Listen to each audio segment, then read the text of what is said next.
Queridas irmãs e queridos irmãos, nós celebramos hoje, como já foi dito, o quarto domingo da Páscoa, chamado naturalmente Domingo do Bom Pastor, porque neste quarto domingo o Evangelho refere, cada ano, a figura do bom pastor, que é Jesus Cristo, e que se apresenta como bom pastor da sua igreja, do seu povo. Por isso, nossa prece na missa, nas orações, nas preces, em cada momento, vão se dirigir ao Senhor, que é o bom pastor. Mas também essas preces vão ser elevadas, pedindo ao Senhor por todos aqueles que Ele chamou para se unirem à sua missão e o seu pastoreio. Basicamente na igreja, todos aqueles que têm um ministério pastoral, que têm o sacramento da ordem, no modo especial, os diáconos, os sacerdotes e os bispos, entre os bispos, naturalmente o Papa.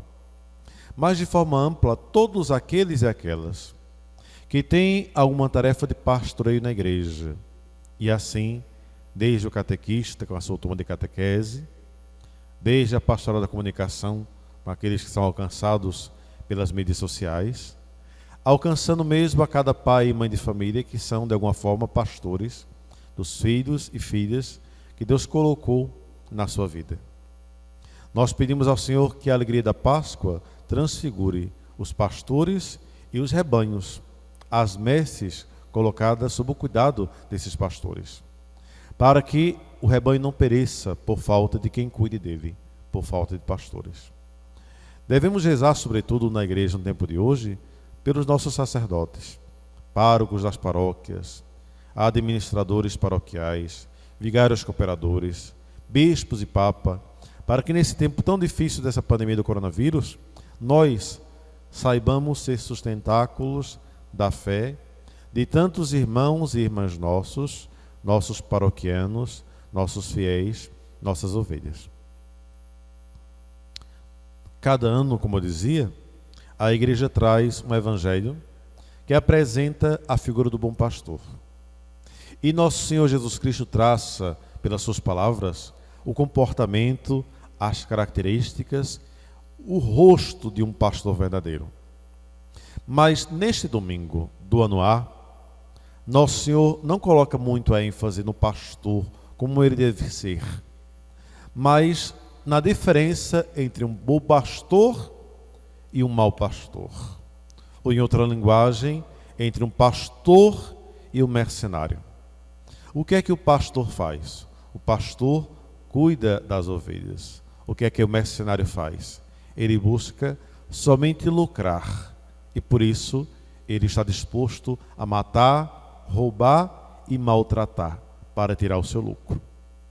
As Sagradas Escrituras vão dar sempre exemplo de bons pastores. E o povo de Deus conhecia desde a antiguidade os pastores que lhe guiavam. No livro do Gênesis, Abel, ao contrário de Caim, que era agricultor, Abel era pastor de ovelhas. Jacó e seus filhos eram pastores. O sogro de Moisés, Jetro, era pastor e coloca Moisés como pastor do seu rebanho. É pastoreando as ovelhas que Moisés sobe ao monte onde a sarça ardente aparece.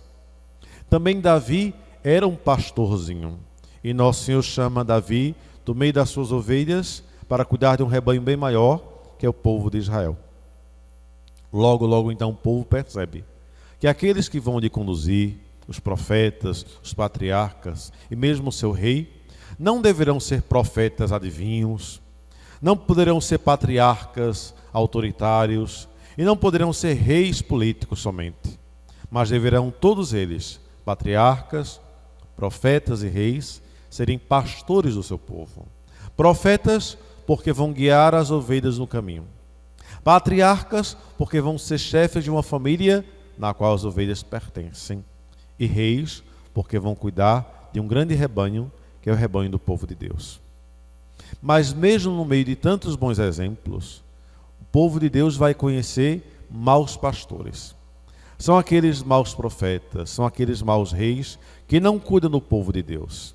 É contra esses que o profeta Ezequiel diz: ai dos pastores de Israel, que só cuidam do seu próprio pasto. Não é seu rebanho que devem pastorear os pastores? Vós bebeis o leite, vos vestis da lã, matais as ovelhinhas gordas, mas não nutris o rebanho. Vós não cuidais das ovelhas fracas, da doente não a tratais, a ferida não a curais, a transviada não a reconduzis.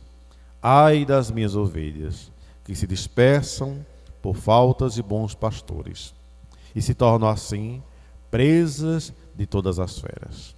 Eu vou suscitar no meio do meu povo um bom pastor. E esse pastor que aparece no meio do povo é Jesus, que te torna um exemplo para cada um de nós de bons pastores. Nós estamos celebrando essa missa da paróquia de São Cosme e São Damião, neste convento de Santo Antônio, que funciona no seio da nossa paróquia como seminário. Aqui estão alguns poucos seminaristas que ficaram para cuidar deste convento. A eles é chamada a atenção, porque querem dizer sim a Jesus Cristo. Nesses dias, eu vi uma entrevista com o Dom Helder Câmara, que foi arcebispo dessa diocese, e ele dizia com aquele entusiasmo que lhe era característico, que o seu pai havia traçado para ele o modelo de sacerdote. E dizia: Helder, um padre não pode ser alguém egoísta. Um padre só tem sentido quando é feito para os outros, para Deus e para o povo. O padre não pode ser nunca para si mesmo. E Dom Helder Câmara, ouvindo aquelas palavras, havia se entusiasmado pelo modelo de sacerdote, que é um sacerdote para os outros. Nós, sacerdotes, na nossa ordenação sacerdotal, nos deitamos no chão, nos prostramos no chão. E entre tantos sentidos, o sentido de deitar-se no chão é o sentido de ser o pasto das ovelhas, de deixar que as ovelhas, se necessário, pisem sobre nós, que o seu peso esmague nossos ombros, que nós possamos sentir o cansaço de carregar nas nossas costas o peso das ovelhas. Mas é o mesmo do Helder Câmara que diz: se alguma vez os outros te pesam, não os carregues nos ombros, mas os carregues no coração. E assim deve ser.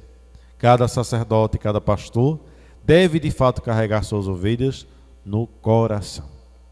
Nesses dias, minhas irmãs e meus irmãos, que não são somente dias, mas já são semanas, já entramos no segundo mês em que nós celebramos a missa a portas fechadas com um pequeno punhado de pessoas, menos de 10, cumprindo a legislação do governo do estado e também da prefeitura de Igaraçu. Eu diria, assustador, abrumador ter uma igreja tão bela como esta do convento de Santo Antônio. Tem uma igreja tão antiga como aquela matriz de São Cosme e Damião, e quando dizemos o Senhor esteja convosco, vemos menos de 10 gatos pingados. E a gente sabe que nós nos ordenamos para Deus, e mesmo a missa celebrada só pelo padre é a mesma missa. O padre, com a sua missa, dá louvores a Deus.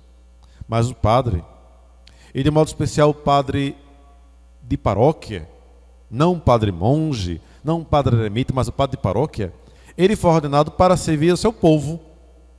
Ele só tem sentido quando tem diante de si as suas ovelhas.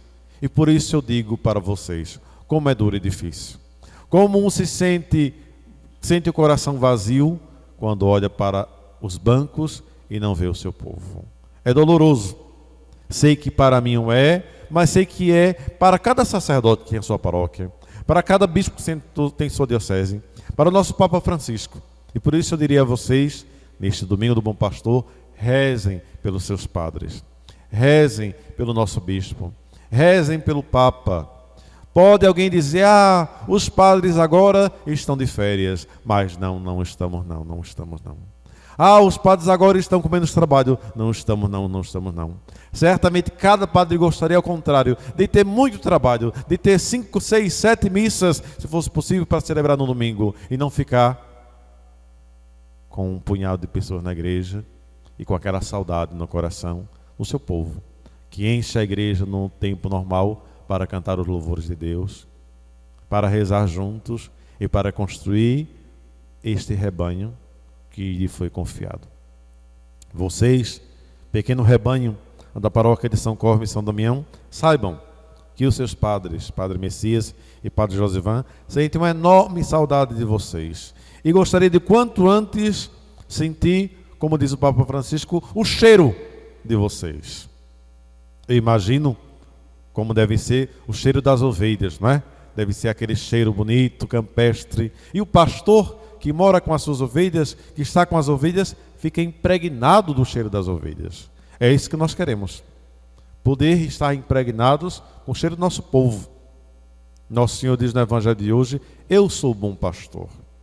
As minhas ovelhas escutam a minha voz. E a gente diz: como é possível que as ovelhas, que são animais irracionais, escutem a voz do pastor que é um homem? É comum. Cada um de nós que criamos nossos bichinhos, nossos animais, e os criamos não para o corte, mas os criamos com carinho, sabemos bem que os animais se acostumam com a nossa voz. Ora, se até uma galinha no quintal, se até um gato conhece a voz do seu tutor, do seu dono, como dizia antigamente, mas hoje se diz tutor, mais ainda as ovelhas, que muitas vezes haviam nascido já sob o cuidado do pastor, que muitas vezes o pastor havia ajudado a ovelha mãe a dar à luz e havia limpado a ovelhinha desde o seu nascimento. Aquelas ovelhas conhecem sim a voz do bom pastor. Por quê? Porque o pastor não é somente um trabalhador, um assalariado como mercenário, que quando vem um lobo, o leão, foge e deixa as ovelhas para serem consumidas, engolidas pelo lobo. Diz que lá no Pantanal Mato-Grossense, né, quando vão atravessar um rio cheio de piranhas, então o dono do gado bota um boi lá na frente, chamado boi de piranha, né? As piranhas atacam aquele boi, e quando elas estão ali desavisadas, né, comendo aquele boi, ele passa pelo outro lado e leve as suas vaquinhas em segurança para o outro lado. Ora, isso não é um pastor. Pode ser um vaqueiro, mas não é um pastor. O pastor é o modelo daquele Davi, que tinha uma pontaria exata, porque com aquele estilingue já havia botado muito lobo para correr. Por isso pôde acertar aquela pedra na cabeça do gigante Golias. O pastor é aquele que está com o seu povo. É aquele que está com o seu povo. Na medida do possível, nós queremos estar com vocês. Os padres, isso é tão bonito, não é? Nesse tempo de coronavírus, estão se virando nos 30. Eu vejo tantos padres que não têm nem muita habilidade diante das câmeras, né? Mas pedem ajuda do jovem da Pascom para transmitir as suas missas, né? Tem até missa que está aparecendo ainda deitada ou de cabeça para baixo na internet. Cada incapacidade dos padres, mas estão querendo chegar lá. Estou vendo sacerdotes que mesmo sob o grupo de risco estão com aquela máscara, com aquelas luvas, atendendo os pobres, as pessoas carentes. Faço referência agora ao padre Júlio Lancelotti, lá da Arquidiocese de São Paulo, padre do povo de rua. Mesmo com 71 anos, ele disse numa entrevista para a televisão, quando perguntaram: padre, o senhor é do grupo de risco? Sabia que se o senhor pegar o coronavírus, o senhor pode morrer? E ele dizia: e os pobres? Quem vai cuidar deles? Ou seja, o padre Júlio pensava e pensa antes nos pobres que em si mesmo. Eu posso dizer que eu não alcancei ainda a coragem e a valentia do padre Júlio, mas eu gostaria de pouco a pouco ter essa coragem para pensar cada vez mais nas minhas ovelhas e menos em mim, para que assim eu possa ser chamado de bom pastor das ovelhas. E jamais eu possa olhar para mim mesmo e ver em mim as tintas do mercenário, que cuidam antes de si mesmo que do seu povo. Caros seminaristas, vocês que estão aqui, aqueles que estão em casa, vocês querem ser sacerdotes? Vocês querem ser sacerdotes dessa arquidiocese?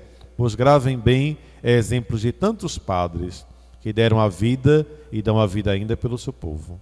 Grava o exemplo que Dom Helder Câmara dizia: sacerdote não pode rimar com egoísmo. Estamos no mês de maio. Não podemos esquecer disso. Há tantos títulos dedicados a Nossa Senhora, mas há um título que nós não conhecemos bem aqui no Brasil. É o título chamado a divina pastora. Mostra Nossa Senhora sentada, com um chapéuzinho de palha, um cajadinho na mão, de um lado uma ovelhinha branca e no seu colo o menino Jesus. O que quer dizer esse título e essa imagem de Nossa Senhora? Quer dizer que ela é uma pastora. Não uma pastora de uma igreja protestante, Deus o livre, né? Não.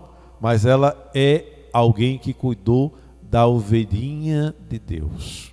Na missa nós dizemos: eis o Cordeiro de Deus. Eis aquele que tira o pecado do mundo, nos referindo a Jesus. Mas para que Jesus chegasse a ser uma ovelha madura e pronta para o sacrifício, primeiro ele foi uma ovelhinha. E quem é que cuidou daquela ovelhinha? A que pastor ou pastora aquela ovelhinha obedecia à sua voz? Quem é que cuidava daquela ovelhinha para engordá-la, para nutri-la, para colocá-la para dormir no redil, para que os lobos não a destruíssem? Era Maria. Maria é a pastora que cuidou da ovelhinha que é Jesus. Desde o nascimento, cuidou dela com carinho, mas esteve disposta, na hora derradeira, a ver o seu cordeiro ser imolado, porque sabia que ele ressuscitaria e ficaria de pé. Esse seminário é dedicado à Imaculada Conceição da Virgem Maria. Mas todos nós, desde o batismo, fomos consagrados a Nossa Senhora. Queremos pedir a ela que ajude. Como cuidou de Jesus e fez dele uma ovelha disposta ao sacrifício, faça-nos também nós, ovelhas dispostas ao sacrifício. Ora, se cada um do povo de Deus tem que ter essa disposição, mais ainda os sacerdotes, temos que ter a disposição de, como Jesus, poder dizer com ele: eis o Cordeiro de Deus. Nós não tiraremos o pecado do mundo, mas seremos instrumentos para que o grande Cordeiro possa continuar redimindo o mundo inteiro. Que nosso Senhor nos ajude. Ele, o bom pastor e único, e nós, pequenos pastores, que na medida do possível mostramos a sua face no mundo de hoje. Louvado seja nosso Senhor Jesus Cristo.